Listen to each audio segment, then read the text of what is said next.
Very good morning to all the students.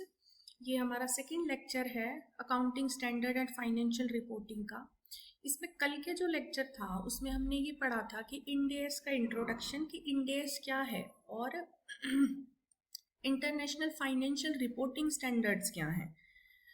तो अगर हम इंड एस की बात करें तो इंड एस एक नया वर्जन है किसका, अकाउंटिंग स्टैंडर्ड ऑफ इंडिया, जिनको कि in line with IFRS design किया गया है। और अगर हम IFRS की बात करें तो IFRS क्या है, एक नया वर्जन है इंटरनेशनल अकाउंटिंग स्टैंडर्ड्स का, जिनको कि एक ग्रुप ऑफ कंट्रीज या सेवरल कंट्रीज जिनको फॉलो करती हैं तो वो इंटरनेशनल अकाउंटिंग स्टैंडर्ड बन जाते हैं। और इंटरनेशनल अकाउंटिंग स्टैंडर्ड्स का ही जो नया वर्जन है उसी को ही नाम दिया गया है IFRS, international financial reporting standards. अभी क्वेश्चन आता है कि इंडिया में ये इंड एस को डिजाइन तो कर दिया गया इन लाइन विद IFRS, इनको बना तो दिया गया, लेकिन इतनी बड़ी कंट्री में इतना बड़ा हमारा अकाउंटिंग सिस्टम है, इतनी बड़ी हमारी कंट्री है, तो क्या इनको एक साथ पूरी कंट्री में इनको अप्लाई किया जा सकता है? कि क्या ऐसा पॉसिबल है कि जितनी भी कंपनीज हैं जो कि बिजनेस करती हैं अपने रिकॉर्ड्स को एक साथ वो ये इंड एस के तरीके से बना ले? क्योंकि पहले तो जो कंपनीज अकाउंट रखती थी सारी वो रखती थी पुराने अकाउंटिंग स्टैंडर्ड्स के अकॉर्डिंग, लेकिन जैसे ही इंडियन अकाउंटिंग स्टैंडर्ड्स को इंट्रोड्यूस किया गया तो अब उनको जो अपने रिकॉर्ड्स रखने हैं वो रिकॉर्ड्स उनको इंडियन अकाउंटिंग स्टैंडर्ड्स के हिसाब से रखने हैं, इंड एस के हिसाब से रखने हैं। तो क्या सारी कंट्री में एक साथ एप्लीकेबिलिटी इसकी पॉसिबल है? देन आंसर इज नो, क्योंकि इतनी बड़ी कंट्री में हम एक साथ किसी भी रूल को, चाहे कोई भी रूल हो, एक साथ हम फॉलो नहीं करा सकते। तो इसके लिए गवर्नमेंट क्या करती है कि इसको फेजेस में एप्लीकेबिलिटी इसकी रखी गई है, फेजेस में इसकी एप्लीकेबिलिटी को रखा गया है। और अगर हम फेजेस की बात करें इसकी एप्लीकेबिलिटी की, तो सबसे पहले आप देखेंगे इधर on 16th Feb 2015 MCA notified companies Indian Accounting Standard Rules 2015। 16th Feb 2015 को MCA ने 2000 जो ये इंड एस हैं इनको रूल्स 2015 बोला जाता है। आई एम रिपीटिंग अगेन कि जो इंड एस है हमारा, जो इंडियन अकाउंटिंग स्टैंडर्ड्स है, जो कि नया वर्जन है, जो पुराने अकाउंटिंग स्टैंडर्ड्स थे इंडिया का उन्हीं का ही जो नया वर्जन है वो इंड एस है, जिनको कि रूल्स 2015 भी कहा जाता है। इनको MCA ने नोटिफाई किया है 16th Feb 2015 में। ये कितने नोटिफाई किए हैं ये रूल्स? जो इंडियन अकाउंटिंग स्टैंडर्ड्स हैं इंड एस है, notify 39 Ind AS, 39 Ind AS को नोटिफाई किया गया है। Third, applicability to certain class of companies. जैसा कि मैंने अभी आपको बताया कि इतनी बड़ी कंट्रीज में सारे अकाउंटिंग सिस्टम को एक साथ चेंज कराना, एक साथ बदलना इट्स नॉट पॉसिबल इट। सो इसको फेजेस में इसकी एप्लीकेबिलिटी को रखा गया है, फेजेस में इसकी एप्लीकेबिलिटी रखी गई है। तो वो किस कंपनीज के लिए फेजेस में कैसे कैसे एप्लीकेबिलिटी रखी गई है, अभी देखें यहाँ पे डेट ऑफ एप्लीकेबिलिटी। अगर हम इसमें डेट ऑफ एप्लीकेबिलिटी की बात करें तो इसका जो वॉलेंट्री एक होता है वॉलेंट्री अडॉप्शन और एक होता है मैंडेटरी अडॉप्शन। वॉलेंट्री अडॉप्शन का मतलब है कि अगर इंड एस आ गया, अब कोई कंपनी है वो वॉलेंटरीली उसको अडॉप्ट करना चाहती है कि पुराने अकाउंटिंग सिस्टम को छोड़ के जो कंपनीज है वो अपने आप ये चाहती है कि हम नए अकाउंटिंग स्टैंडर्ड्स के अकॉर्डिंग अपने रिकॉर्ड्स को रखें, क्योंकि इससे कंपनीज को भी बेनिफिट है। कंपनीज को बेनिफिट इससे इसलिए है क्योंकि अगर आप ग्लोबलाइज होना चाहते हैं, मैं लास्ट लेक्चर में भी आपको बता चुकी हूँ ये कि अगर हम दूसरी कंट्रीज के साथ में, अगर हम फॉरेन इन्वेस्टमेंट को अट्रैक्ट करना चाहते हैं, हम दूसरी कंट्रीज के साथ में ट्रांजैक्शन करना चाहते हैं, सेल करना चाहते हैं, इंपोर्ट या एक्सपोर्ट करना चाहते हैं अदर कंट्रीज में, तो उनको हमारे यहाँ का अकाउंटिंग स्टैंडर्ड समझ आना बहुत जरूरी है। तो अगर हमारी कंपनी किसी दूसरे पुराने वाले ही अकाउंटिंग स्टैंडर्ड्स को फॉलो करती है रिकॉर्ड रखने के लिए, तो जो फॉरेन इन्वेस्टर है वो कभी भी हमारी कंट्री में इन्वेस्ट नहीं करना चाहेगा। तो इसके लिए इसके लिए एक तो गवर्नमेंट ने ये ऑप्शन रखा कि अगर कोई कंपनी वॉलंटरी अडॉप्ट करना चाहती है, इंड एस को, पुराने अकाउंटिंग स्टैंडर्ड्स को लेफ्ट आउट करना चाहती है, तो वॉलंटरी अडॉप्शन भी पॉसिबल है। और जो वॉलंटरी अडॉप्शन है ये 14 एंड 2015 से इसका वॉलंटरी अडॉप्शन किया जा सकता है। और इसके लिए मैंडेटरी अडॉप्शन भी रखा गया है, क्योंकि गवर्नमेंट को इसकी एप्लीकेबिलिटी तो लेके ही आनी है कंट्री में, लेकिन एक साथ एप्लीकेबिलिटी इसकी पॉसिबल नहीं है इतनी बड़ी कंट्री में। तो इसके 2 फेजेस रखे गए हैं। एक फेज में कुछ कंपनियों को रखा गया है, वो कौन सी कंपनीज होंगी जिनको कि फेज 1 में रखा गया है, और कौन सी कंपनीज होंगी जिनको कि फेज 2 में रखा गया है। और अगर कोई कंपनी ऐसी है जो कि वॉलंटरी अडॉप्ट करना चाहती है 14/2015 से, तो उनके लिए क्या क्या कंडीशंस रखी गई हैं गवर्नमेंट ने, ये हम जानेंगे इसमें। तो फेज 1 में कुछ कंपनीज को रखा गया है, लेकिन जो फेज 1 स्टार्ट होगा वो स्टार्ट होगा आपका 1/4/2016 से, कि मैंडेटरी है। कुछ कंपनीज को ये मैंडेटरी रखा गया है कि 1/4/2016 से आपको इंड एस को फॉलो करना ही है, आपके पास और देयर इज नो अदर वे।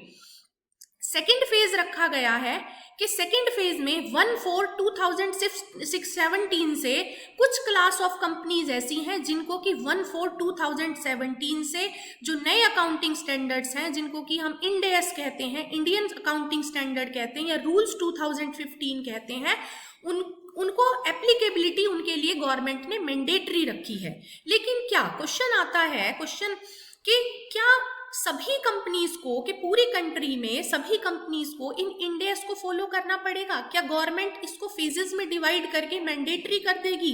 क्या पुराने अकाउंटिंग स्टैंडर्ड्स को बिल्कुल भी यूज नहीं किया जाएगा? देन आंसर के कुछ स्मॉल कंपनीज हैं, कुछ स्मॉल कंपनीज हैं, उन स्मॉल कंपनीज को एग्जेम्प्ट किया गया है। किससे? इंड एस से, कि वो स्मॉल कंपनीज इंड एस अगर ना भी यूज करें तो इससे गवर्नमेंट को कोई प्रॉब्लम नहीं है। स्मॉल कंपनीज को एग्जेम्प्ट कर दिया गया है। वो स्मॉल कंपनीज कौन सी होगी वो हम नेक्स्ट कवर करेंगे। अभी सबसे पहले देखेंगे कि अगर वॉलंटरी अडॉप्शन है, कि ऐसी कंपनीज जो कि अपनी इच्छा से वॉलंटरीली उसको अडॉप्ट करना चाहती हैं, तो उनके लिए डेट रखी गई है 1/4/2015। वैसे भी ये 2015 में ही आया है, तो इससे पहले तो वो अडॉप्ट भी नहीं कर सकती इसको। तो वॉलंटरी अडॉप्शन यहीं से ही स्टार्ट हो जाता है कि अगर जो कंपनी अपनी मर्जी से चाहती है कि हम नए वाले अकाउंटिंग स्टैंडर्ड्स को फॉलो कर लें तो दे कैन। तो इसके लिए सबसे पहले कंडीशन आती है कि Ind AS can be voluntary adopted by any company with effect from 1/4/2015।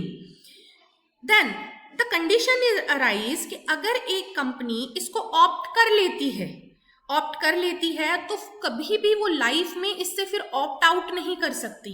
अगर आपने एक बार इसको फॉलो कर लिया, देन आप इसको कॉन्टिन्यूसली, जब तक आप बिजनेस करेंगे तब तक आपको इसको, गवर्नमेंट का कोई नया रूल नहीं आता है, तब तक आपको इसको सब्सिक्वेंट ईयर्स में इसी इंड एस को ही अप्लाई करना पड़ेगा।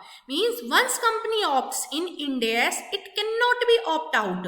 It means company will have to follow Ind AS in all subsequent years. The third is the, अभी हमें पता है कि जो हमारा फाइनेंशियल स्टेटमेंट बनता है, तो फाइनेंशियल स्टेटमेंट हमारा कंपैरेटिव फाइनेंशियल स्टेटमेंट होता है। कंपैरेटिव फाइनेंशियल स्टेटमेंट का मतलब कि अगर एक कंपनी वॉलंटरी अडॉप्ट करती है 1/4/2015 से, तो इसका जो प्रीवियस ईयर का फाइनेंशियल स्टेटमेंट होगा उसी को ही कंपेयर किया जाएगा 1/4/2015 से। मींस इसका प्रीवियस ईयर का कौन सा होगा कंपैरेटिव? 2014 होगा, 2014 होगा। तो if we prepare comparative financial statement, if we prepare 2015-16, अगर हम एक कंपैरेटिव फाइनेंशियल स्टेटमेंट बनाते हैं और वो कंपैरेटिव अब हम 2015-16 में हमने वॉलंटरीली अडॉप्ट कर लिया उसको, then also will have to apply for 14 and 15। तो जो 14-15 के हमारे प्रीवियस ईयर के अकाउंट्स थे, क्योंकि वो तो हमारे पुराने अकाउंटिंग स्टैंडर्ड्स के अकॉर्डिंग होंगे, क्योंकि हमारे जो एमसीए ने इनको नोटिफाई किया है वो 2015 में ही किया है। इसका मतलब कि जो 2014 है उसके अकाउंट्स, उसके जो हमारा रिकॉर्ड्स होंगे वो पुराने अकाउंटिंग स्टैंडर्ड्स के हिसाब से होंगे। तो पुराने अकाउंटिंग स्टैंडर्ड्स के हिसाब से जो 2014 के हमारे रिकॉर्ड हैं उनको भी हमें चेंज करना पड़ेगा। किसके हिसाब से? इंड एस के हिसाब से, इंडियन अकाउंटिंग स्टैंडर्ड्स रूल्स 2015 के हिसाब से। ये हमारा कंपैरेटिव, तभी तो हम कंपेयर कर पाएंगे। अगर एक हमारे नए के हिसाब से रिकॉर्ड्स होंगे और एक हमारे पुराने अकाउंटिंग स्टैंडर्ड्स के हिसाब से अगर रिकॉर्ड होंगे, so how can we compare that? तो उनको कंपेयर करने के लिए अगर कोई वॉलेंटरीली कंपनी, हम रिपीटिंग अगेन कि अगर कोई कंपनी वॉलेंटरीली अडॉप्ट कर लेती है किसको? इंड एस को, रूल्स 2015 को, और अपने 2015-16, क्योंकि फाइनेंशियल ईयर कौन सा होगा फाइनेंशियल स्टेटमेंट के लिए, अगर वो 2015 से ऑप्ट इन कर लेती है, तो वॉलेंटरीली ऑप्ट इन कर लेती है, तो इंड एस को इट्स 2015-16 फाइनेंशियल ईयर होगा। लेकिन अभी इसको जो कंपैरेटिव फाइनेंशियल स्टेटमेंट इसको बनानी पड़ेगी, तो इसको जो प्रीवियस ईयर के अपने अकाउंट्स थे 2014-15 के, उनको भी इसको इंड एस के अकॉर्डिंग ही चेंज करना पड़ेगा, कन्वर्ट करना पड़ेगा। एंड आफ्टर चेंजिंग दैट ये अपने फाइनेंशियल स्टेटमेंट्स को कंपेयर कर सकती है। Next condition is that if a company opts for Ind AS with effect from 1/4 and 2015, its holding company, its subsidiary company, its associate company and its joint venture will have to follow Ind AS.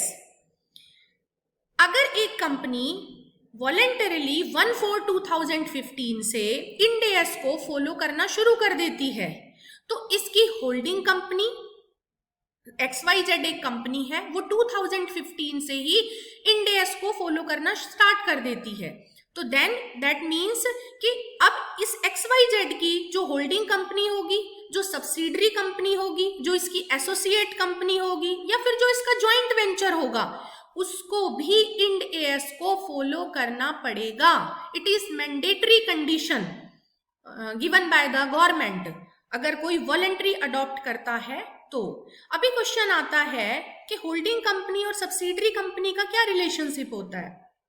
देखिए, holding company और subsidiary company और associate company, I think ये MCom के student हैं, आपको ये पता होना चाहिए, फिर भी मैं बता देती हूँ आपको कि होल्डिंग कंपनी का मतलब होता है कि जिसके पास किसी दूसरी कंपनी का होल्ड होता है।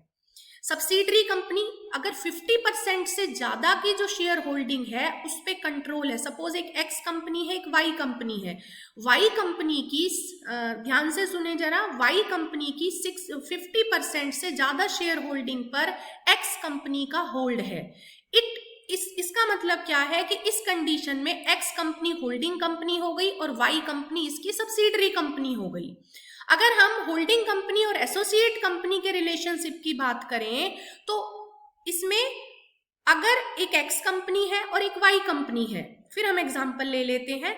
एक्स कंपनी के पास वाई कंपनी की 20% से ज्यादा और 50% से कम, इन बिटवीन 20 to 50, 20% से ज्यादा और 50% से कम शेयर होल्डिंग पर एक्स कंपनी के पास उसका होल्ड है, तो इस रिलेशनशिप को कहते हैं होल्डिंग कंपनी और एसोसिएट कंपनी का रिलेशनशिप, या इसको सिग्निफिकेंट इन्फ्लुएंस भी बोला जाता है, सिग्निफिकेंट कंट्रोल भी बोला जाता है। सिग्निफिकेंट कंट्रोल का मीनिंग ही ये होता है कि 20% से ज्यादा की शेयर होल्डिंग पर कंट्रोल हो किसी कंपनी का दूसरी कंपनी की शेयर होल्डिंग पर, और 50% से कम हो, क्योंकि अगर वो 50% से ज्यादा हुआ बेटा तो वो रिलेशनशिप होता है होल्डिंग कंपनी और सब्सिडरी कंपनी का।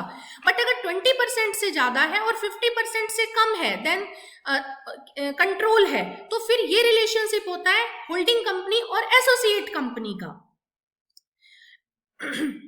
तो ऐसी कंपनी अगर फॉलो करना शुरू कर देती है, अगर एक्स कंपनी ने इंड एस को वॉलेंटरीली अडॉप्ट कर लिया है 1/4/2015 से, तो इसकी जो सब्सिडरी कंपनी होगी उसको भी अडॉप्ट करना पड़ेगा, इसकी जो कोई एसोसिएट कंपनी है उसको भी अडॉप्ट करना पड़ेगा, और अगर कोई इसका ज्वाइंट वेंचर है तो उसको भी फॉलो इसको करना पड़ेगा।